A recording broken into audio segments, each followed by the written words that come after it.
So, thank you so much, Penny, for chatting to me. Now, I'm really excited about this because I think that we can have a really insightful conversation and we'll explain why in a second, but you currently founded a recruitment consultancy, and I'm really interested to gain your perspective, but also because you place chief people officers, I'd be really interested to see what it's like on the other side of the fence, and I think there's some really interesting stuff that we can talk about. So, for starters, it would be really great if you could just literally give me, even though I know, but I think it would be good to run through your insight in terms of your business, the reasons for setting up a business, and then we can kind of dive into what it's like being a founder, some of the challenges that you faced. So yeah, tell me. Cool. What is The Search? Yeah, so founded The Search in 2021. Yeah. It's a people, HR, leadership search firm focused on forward-thinking people. So mainly working with VC and PE-backed businesses. Worked in HR exec search for about 10 years and always found that there was a bit of a gap in the market or a disconnect between what CEOs seem to be looking for in this space and the more traditional people professionals that they were able to find. So yeah, we're focused on like really impactful, finding really impactful people leaders. And how many people have you got in your business right now? We're 6 people now. 6. Yeah. Okay, cool. And we will dive into that in a sec. But I'm really interested to just discuss that point earlier about you saying that there was a bit of a gap in the market. So what made you take the leap? Is that because you could see that? Was there a trigger? Was there a point in which you just go, right, okay? Was there something that made you think, I'm going to go for it, I'm going to set up my own business? Yeah, I've always wanted to do it, but I was always too scared to do it. Why? I think just like putting yourself out there and I get it. Just, you know, like the fear of failure basically. So yeah, I was just, I don't know, always something that I wanted to do, but never quite was the right time. And yeah, then I was on maternity leave, came back to work, was pregnant with my second child. COVID happened, my son was diagnosed with leukemia, and I just think it was things like that make you really think, don't they? Put things in perspective. Reprioritised everything. Made me think, fuck it, so it's not the most scariest thing. So so you're 6 people now.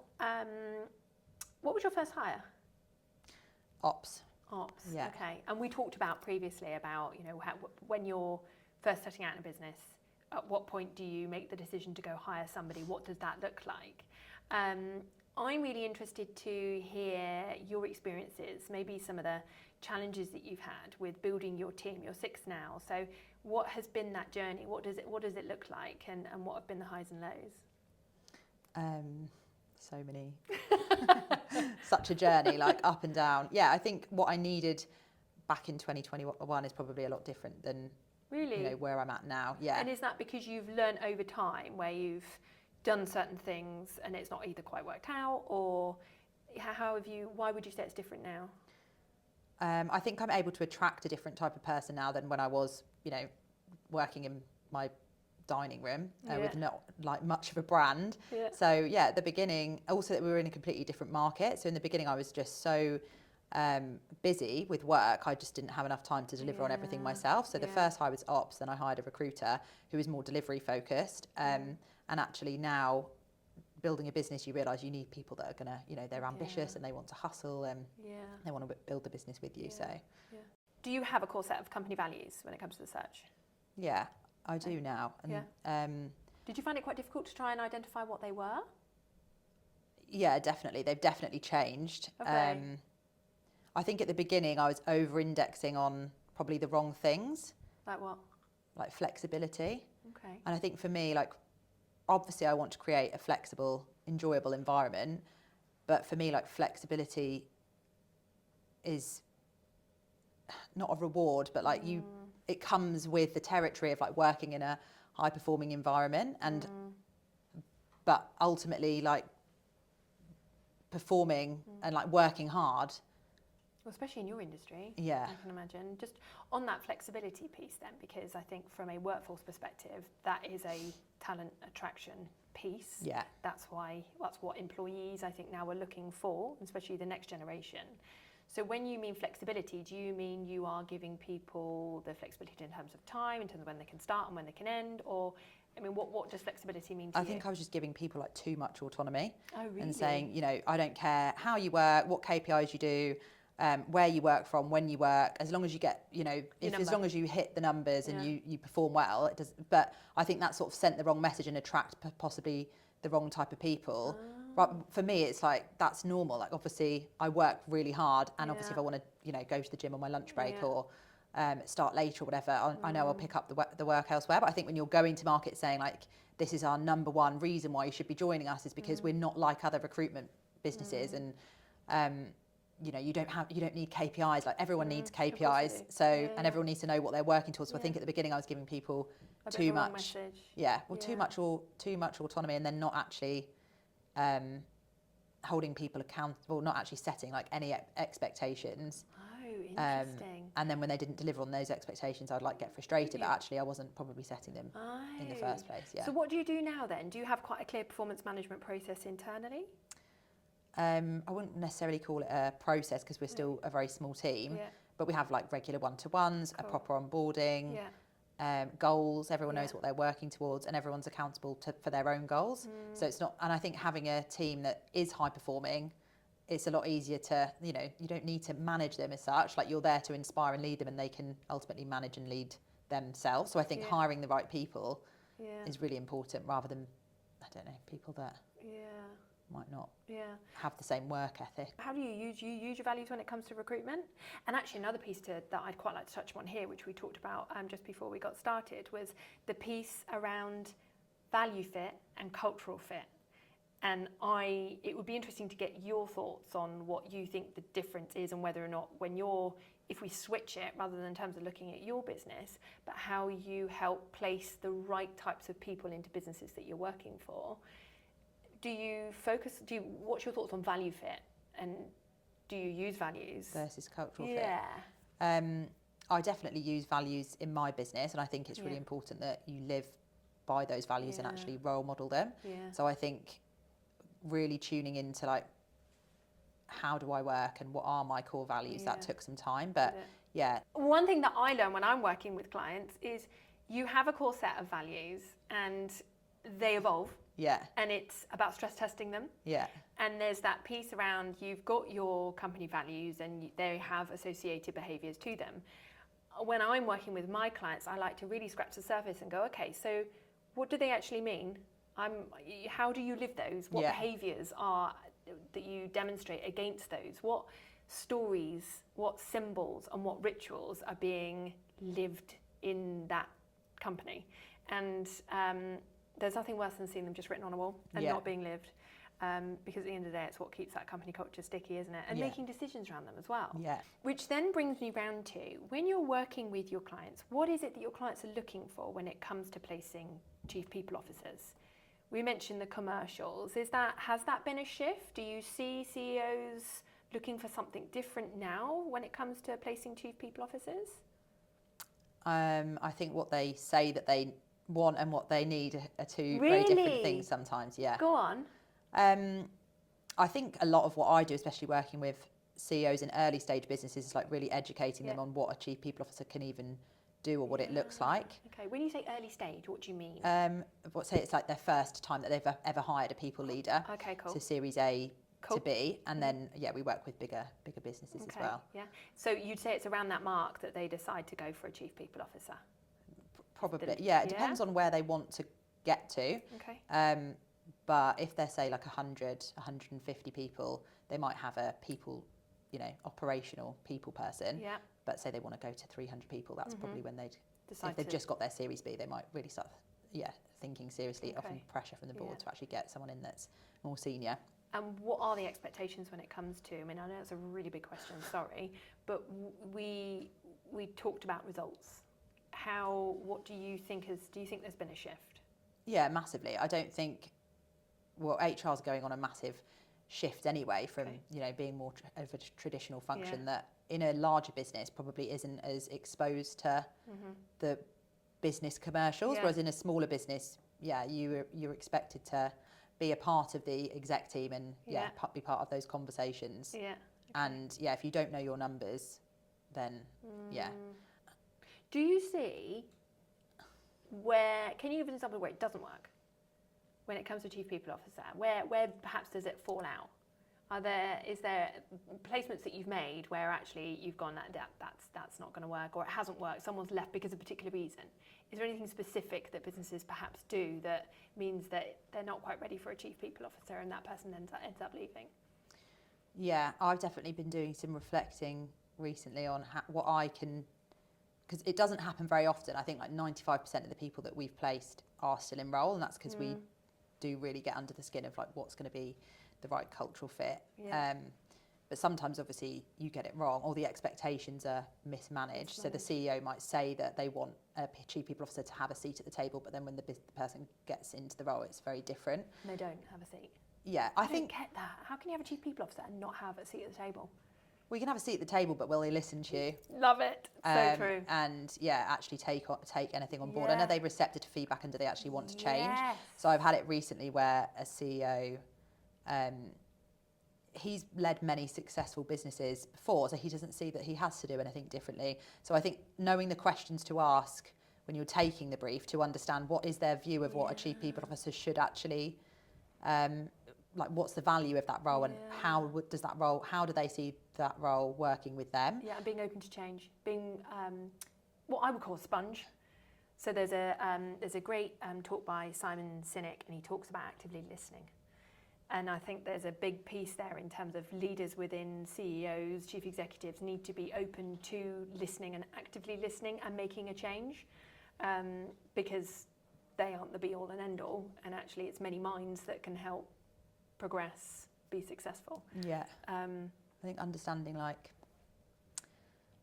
how do they view how to drive performance, and is it completely a reward-based thing, or do they actually, when you ask a CEO that question, are they considering things like communication, vision, engagement, or are they talking about well, everyone just needs to knuckle down and just deliver? Yeah, and that's deliver, and we'll pay them well, basically. If it's just reward focused, but don't you think it's mad that there are still chief executives out there, there are CEOs out there who still think that way? I don't think it's that mad, no. Why? Because I think especially like the more what's the best way of saying it, like the older generation or the more traditional businesses, that's how that it was a very thinking. Like human resources. Humans are your resources. They're here to deliver a job, and they don't understand that human remains. They don't understand the impact that they can have. Well, they don't care to change really, because that's how they've always done it. So knowing like the questions that I like to ask now is if you were to exit a senior member on your exec team, would you expect to involve your chief people officer? That's always like a really and what there is still then the answer they will turn around and say no. Yeah, well, but it's rare that they do, but sometimes do you expect this person to actually help you shape the strategy, or do you want them to execute on what your vision is? What else do I ask? Would you expect the chief people officer to write your comms for you or be involved in your comms? Do you expect to have a close personal relationship with your CPO? Would you confide in do they see that role as their real confidant? Because with the exec team, your CPO should be someone that if you've got problems with anyone on your exec team in terms of their own performance, your CPO should be the one that you're able to talk to about that. It's a unique role. It's a really difficult role because you're there for the workforce, but you're also there for the leadership team, and it can be quite a lonely role, I personally think, as a chief people officer, because you're having to spin so many plates and think about so many things when it comes to the people strategy, keeping people happy and delivering on results as well. It's an art, like balance. For me, it's the balance between the both, and so many CPOs can be. It's either one way or the other, and I think on the more junior spectrum, when people they think that they're ahead of people or they want to be a CPO, they don't have maybe the commerciality or the gravitas or the influence to really challenge, or they don't actually understand that how difficult that role can be. They want to focus on what's going to make the employees happy, and they're not thinking about actually what's right for the business. And then I think you get other CPOs or people leaders that are so focused on proving their commerciality that actually they don't have much empathy. So I think it's like finding someone that can really genuinely have empathy and listen to the people and actually care about the people and build real relationships, but also like understand the data behind the numbers and the business and the revenue, and be respected by the CEO as well. It is like, it's a really, really hard job to do. And I think a big piece of that is trust. And it's nurturing, fostering, hate those words, but nurturing, fostering, and ensuring that you gain that trust from employees and from the senior leadership team as well. So what do you think a key competency, we talk bravery, why do you think a CPO needs to be, when you're looking for skills, competencies, behaviours, etc., why do you think bravery is something that's important? Because it's not an easy role to play, and if you really want to make change happen, you're going to have to like be brave and challenge and make difficult decisions and not be the popular one, either with employees or, you know, you can't unfortunately please everyone. You're having to strike that balance all the time. So when it comes to things like gender pay gap and diversity, like it's your role on that exec team to challenge around those things and speak up. So I think it's really important. You have to sort of put your own agenda second basically, and make sure that you're actually doing the right thing. And I think that's it's quite hard to find. And I think because it's such a difficult role, some people, they've had bad experiences doing this role, and sometimes they're a bit, you can tell the ones that they don't have that energy, and because they've lost confidence. They've either lost confidence or they're just a bit beaten down, because it is, how sad is that? It is a hard job. And I think finding people that are still happy to come into, you know, a new environment and come in with that like level of energy and enthusiasm to like do you know what I've also suddenly thought, actually? You use psychometric testing, don't you? I have used psychometric testing, I'm mixed about. I'm still mixed about it, and I get mixed feedback from. Okay. It would be good to get your perspective, because I use psychometric testing, so I use DISC. And the reason I brought it up is because I think it's very good to help with building relationships in a business. And it helps with communication. So I'll use it a lot when I'm working with clients and perhaps we're looking to improve management and the communication between, and understanding and having more empathy for one another. I've also used it in recruitment as well when hiring. So it'd be really good to get your perspective on how maybe how you've used it, whether it's been successful or not successful. I've used it for my own team, not as part of the hiring process, but to understand their ways of working. As part of onboarding. So it was valuable? Yeah, definitely. I found it really valuable insight into my own behaviours as well. Really? Yeah, I'm actually going to do an insight session tomorrow with a client. Are you? Yeah, he's going to deliver it for my whole team. Brilliant. Because I've used different ones before, but I've never done insights. And you're doing insights. Before. That's the colour one, isn't it? Yeah. So red, blue, green, and yellow. Yeah. Do you know what you are? 100% red. Red and something else, but I can't remember what my other thing is. I'm sure I'll find out tomorrow. Yeah, you'll find out. I'm not going to say what I think you are. You're obviously doing it for a reason. Why are you doing it? I think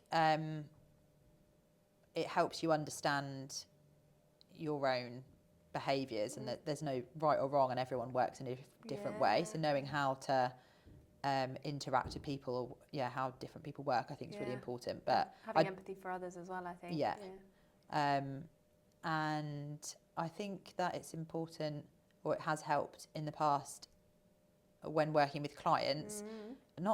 I've also used it. I used this tool. Can't remember what it was called, but where you could send the client like a profiler, but they basically fill it in as if they were doing it as for like the CPO role. Does that make sense? So they, instead of doing it about themselves, they do it about what they think a CPO should be.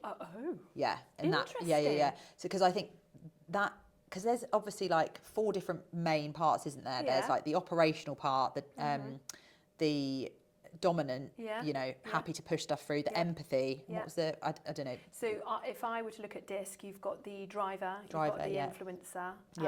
That's the empathy piece, isn't it? Sympathetic. Yeah. And then you've got compliance. So I think that with CEOs, being able to understand what Where they sit. believe a CPO, like, do you think that your CPO should be more on the compliance Love side that. or more on Yeah. the dominant side, or more dominance, or the sympathy, or the I, which is quite innovation, Yeah. ideasy, or compliance, which Yeah. is completely on the other scale, which Exactly. is very process orientated, focused, analytical.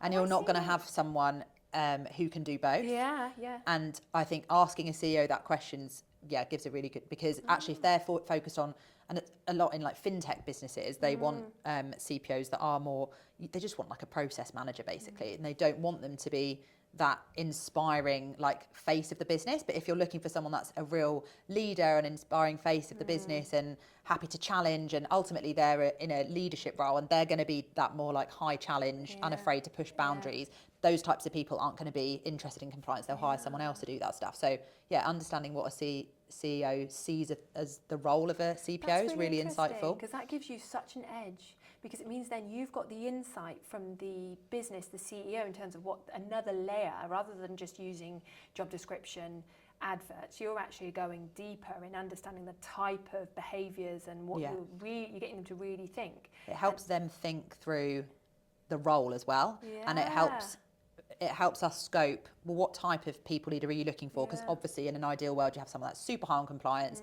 really high on empathy, like, but actually you know which is the most important, and knowing like if you're gonna want one, you're going to have to forfeit the other. So what's most important? And I think another piece to add to that is that you can build teams around that. So if they know that they've got this particular person who is, I don't know, a high I isn't necessarily going to be detail orientated. So you know that in order to support that person, the next person would be a high compliance. Yeah.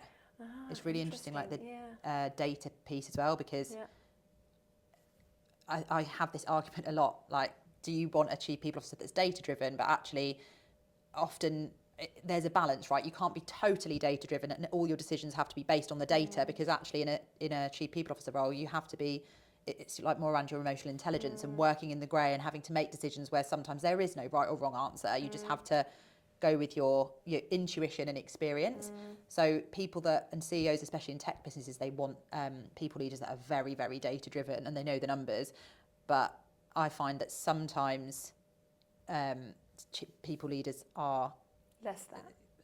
If they're a really strong like communicator, visionary, that's not going to necessarily be their strong point. And actually, you need to need data driven. You do need to be data driven in any tech business as a CPO, but you need to be able to balance. Like, yes, I know when to look at the data, but I also know when to make a decision based on like being able to call it. And I think it's important, like balance to strike. Do you see things changing, or it might be a no, but do you see in the way that and what businesses are looking for is changing that of how CPOs are showing up and what you're looking for when it comes to placing candidates? I think that probably a year or two ago, it was more focused on attracting and retaining people, and because everyone was growing, so it was more around, can we get people through the door, and can we retain them and make them happy and keep them engaged? And I think now we're in a different market, and I think we're focused, like CEOs seem to be more focused on driving high performance cultures, putting proper performance management frameworks in place, and getting the most out of what they've already got, rather than constantly looking to. And why do you think that is? Do you think that's because, I mean, is it to do with the amount of talent that's available? Is it obviously they're under pressure from a business perspective, to make sure that I think numbers are being hit? But I think it's a mix of probably all of those things. Like if you take TA as an example, talent acquisition, 2 years ago, anyone in TA was able to demand pretty high salary, and there was plenty of jobs available. I remember that. There was a massive boom, wasn't there? Yeah. TAs were just sky high salaries. It was crazy. So sources were getting paid like 100k. It was mad. I remember us having a conversation about that, and I was like, whoa, what the heck? So why do you think that shifted? What do you think's changed? Well, businesses are not hiring as much. Not as hiring. Going through cuts. They've had to cut TA teams massively, and so when there are TA jobs, you're inundated with, unfortunately, with talent. Really? Acquisition candidates. So I think focus the on. landscape is changing. It's more, let's look at what we've got internally. Let's make the most out of what we've got internally and make sure that we have got a high performing culture. I think the what's the right way of saying this? The competition is higher as well for those types of roles because there's less roles available. Okay. But I also think that it was, what's the right word? Like, it's not a buyer's market anymore. Is that the right way of saying it? Like before, it was like there was a massive war for talent. Were dictating. Yeah, they were TAs dictating everything. Okay, but that's not just across TAs, across everything. Whereas I think now it's levelling out. It's levelling out a bit. Yeah. So companies are. You're seeing a shift back. I don't think it'll ever go back to like fully 5 days, in the office. But it was just, I think the talent market, the talent was dictating, where they wanted to work, when they wanted to work. I want to work, in Australia for half the year, and it was and they were having to provide that. Yeah, to get the right people. Yeah, they were. Whereas I think now you're seeing a bit of a shift back to like balancing out into like a normal happy medium basically. So do you see? You touched upon working within the office. Do you see a lot of your clients that you're working with, are they back in the office? Are they physically in the office? How do you see that changing with those that you're working with? You do still get remote first businesses. But most businesses that we're seeing in London are opting for like 2 or 3 days a week in the office, which tends to be quite normal. We are working with one client at the moment that's 5 days in the office. Really? But yeah. And are you struggling to fill that role? Are there two people? There will be people. In a way, I quite like it. You like a challenge? I like a challenge, yeah.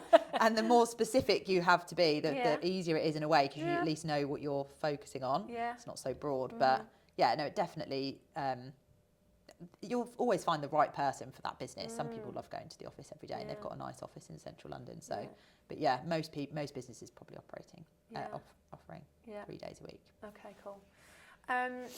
So just going to shift it back to you and you running your own business and you've got your team.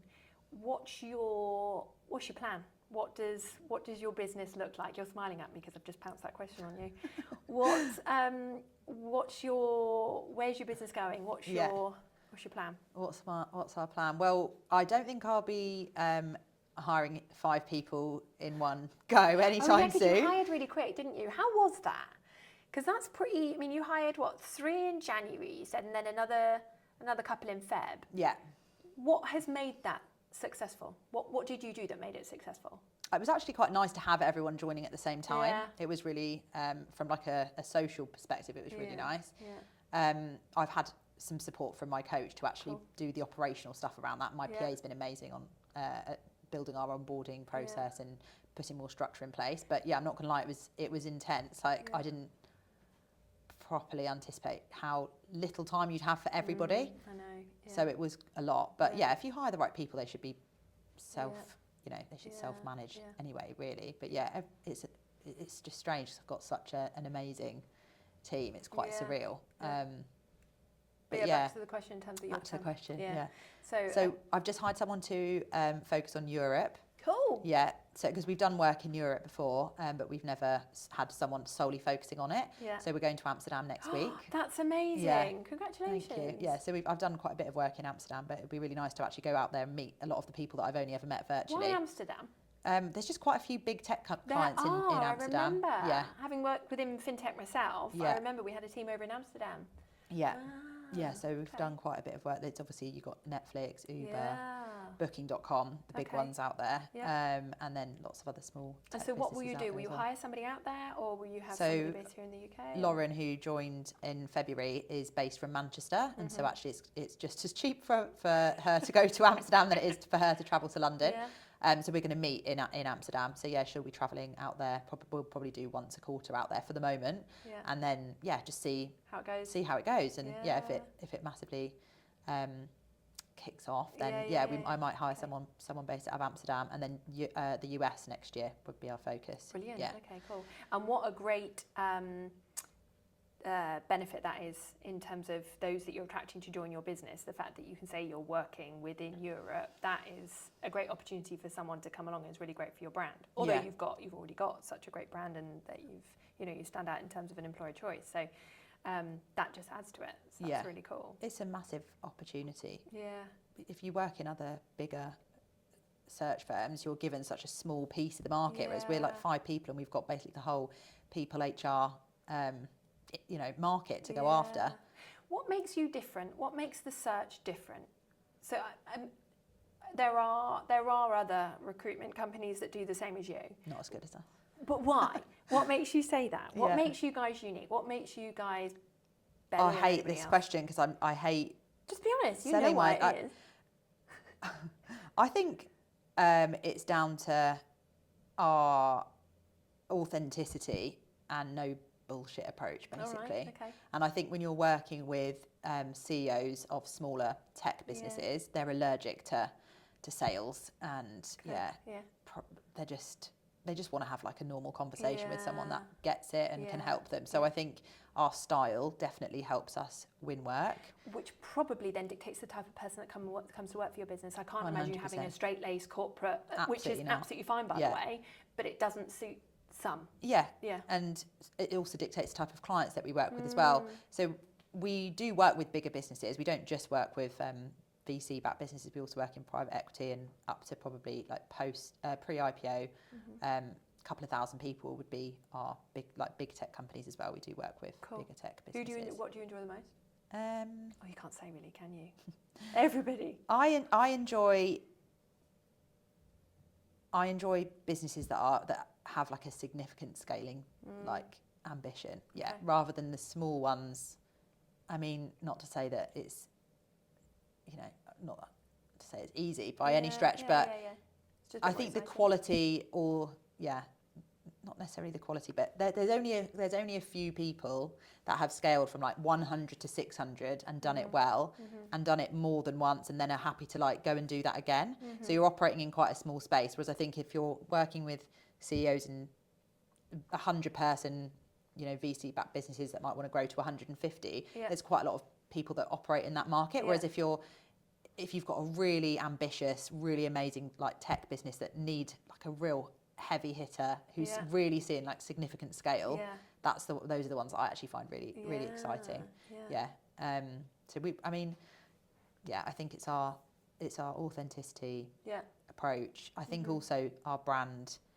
I think that comes through in like the way that we communicate about our searches as well, and the way that we write about them. We really get under the skin and talk about like the story behind the business, and I think a lot of search firms are a bit more, they're less creative maybe, whereas I think we have a very like creative approach. Actually, I'll tell you a story about about someone that I placed last year, and the CEO of this business always going on podcasts talking about it. So basically they're a crypto company, and a lot of people that I was approaching like didn't want to work in crypto because they just were a bit uncertain of it. Maybe they didn't understand it, and so I kept approaching people, and it was a no. The moment you say crypto, they go, oh, no, thank you. Pretty much, Oh, really? Unless they're like obsessed with crypto, I think everyone just thinks it's quite a risky business. Either they think it's too risky, or they don't fully understand it. Oh, yeah, I don't think, I get it. And we do videos with our CEOs, so we find like the best people in this space are never going to be actively looking, and they're getting approached all the time. Like we do basically get the CEO on a video, and we ask him like, tell me about the business, what are you looking for, like fine. 4 so questions. You're always interviewing them. It's like 5 minutes, but I think you can really tell just from watching this 5-minute video whether you're happy. Like most people are passive, right? And they're getting LinkedIn messages like all the time from various recruiters. So we're just trying to do something a bit different. But this CEO, he was like quite introverted, and he just didn't want to do the video. And I kept saying to him like, no one wants to work for your company because it's crypto. If you do this video, I promise you, like, it's going to make a massive difference. And he just kept saying no. Anyway, I was really struggling to fill this role, and I'd filled like 7 searches in the time that I was still working on this search, and it was actually really frustrating me because I absolutely hate. Oh, it's really tough for you because you start to think, that you don't want them thinking that it's you. I actually cried on the catch-up call because they were saying, "Why have you not filled this role yet?" And I take it so personally because I really care about what I do, and I was like, I promise, like, I don't want to fail at something. They were basically saying, we haven't found the right person yet, and we're thinking about going with someone else. And I was like, I don't fail. Like, I'm going to get you the right person. Just let's align that to a value. What is that value that aligns to? Because you've done authenticity. That was a value, wasn't it? But there's another one. Maybe it doesn't. But anyway. I don't know, competitiveness. I don't think that's one of my values, but I was just like, I can't fail. I just wanted to get this search over the line. Yeah. So basically I went back to the CEO and I said, look, can we just do this video? You're just going to have to like trust me. If I get this video, I'll go back to some of the people that have said it's a no. Anyway, this guy that had told me absolutely not, it's crypto, he's not interested. I went back with the video and he watched it. So you show your candidates the video of the CEO. Yeah. What a wonderful way of showing an element of vulnerability and authenticity. Yeah. And it's really good for our branding as well, because it shows that we're having like really good conversations with CEOs. And you really understand the role. I really understand the business, the person that runs that business, and therefore the company culture. Yeah. I think a lot of search firms give up at first outreach. I was speaking to a big client the other day and he was saying he's getting really frustrated with this search firm that they said that with their active network, they are really good at attracting them, but with the people that they're trying to approach for the first time, they can't get good traction or response rates. And I was like, well, how many times are they reaching out and where do they stop? And they said, well, I think they're just like reaching out on LinkedIn and then, they're not interested. So that's it. And I was like, but you need to like pick up the phone and like keep going. God. Do you know what I mean? It's building relationships, getting to know that person. And just like tenacity, like don't take no for an answer. Like we're a search firm. If you want that one person, there's only a few people out there that could do this job. You need to, I think a lot of bigger search firms are quite precious that they wouldn't like go and, do a call, go old school with like the headhunting. But so you did that video and you then posted it back to the candidates you'd already spoken to basically say, look. It was specifically this guy because I knew he'd be really, really good for them. And I said, just watch the video. So he watched it and he was like, oh, do you know what? It's actually like... It worked. It's really... I'm curious to learn more. So yeah, it worked. He met him and then they went for lunch and dinner. And did you place it? Yeah. He placed the role. And he's like my biggest fan and like the candidate, and he's now introduced me to the VC business. Brilliant. And I think ultimately that's how I'm able to like sell what we do is through our track record basically. It's not, I can say there's probably the same things that everyone else says, but it's ultimately like we've placed some of the best people out there in tech. Multiverse, we placed there, VP of People. That's Booksy, Nothing Tech. Have you heard of them? No. They're basically, I met the CEO and he said he wanted to be the next Apple. Oh. And I was like, you can't compete with Apple. Like this is absolutely wild. Ambition, though. Yeah, really? Exactly. Yeah. And now they've actually got stores and stuff, and they've created this Nothing phone. It's really, really cool. Oh, cool. So it's pretty cool working with these businesses. That's really, really interesting to gain a little bit more insight in terms of how you've built your business and the experience that you've had, the challenges that you've had, and what you've learnt from that. But also to gain a little bit of insight into identifying successful chief people officers and how you place them and ensure that they stay within those businesses. The last question I have for you is, what have you, through your experience of setting up your business, the search, and you've built the team that you have now, what's the biggest thing you've learned across your journey? What stands out for you that you're going to take with you into this year, 2024, of what's left of it?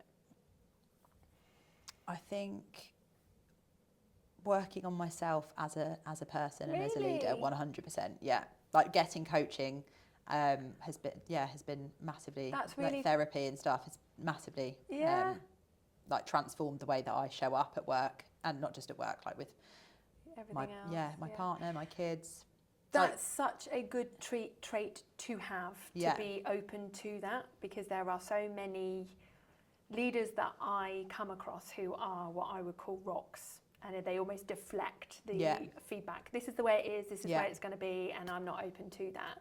The fact that you can be quite vulnerable and go, I'm open to, tell me, give me feedback. Oh yeah. I'm not far from perfect, 100%. I think that's right. That's what needs to happen now. I think that's what people are looking for when they join a business, is that element of being allowed to feedback, feeling that psychological safety, feeling that they can provide feedback and give ideas without being worried that there's a repercussion. And it feels like you're almost nurturing that, not only personally, but within your business as well. Yeah, definitely. I would say that's definitely why most of the people that have joined the search recently have joined, because they had other options as well. And I think sometimes I do doubt myself, thinking like I am completely an open book. And I think sometimes people underestimate me, or they think I'm too open and too vulnerable. But I think it's my superpower, being able to build relationships. Working, doesn't it, Penny? Hope so. Yeah, thank you so much for giving me some insight. It's been really, it's been really good to learn about your experiences and also just to gain some insight into what you see, because you have a really unique perspective compared to, you know, for what I do when I'm working with clients. The fact that you're actually placing chief people officers within scaling businesses, it's just interesting to talk that through with you. So thank you so much for your time. Thank you for having me. Absolute pleasure.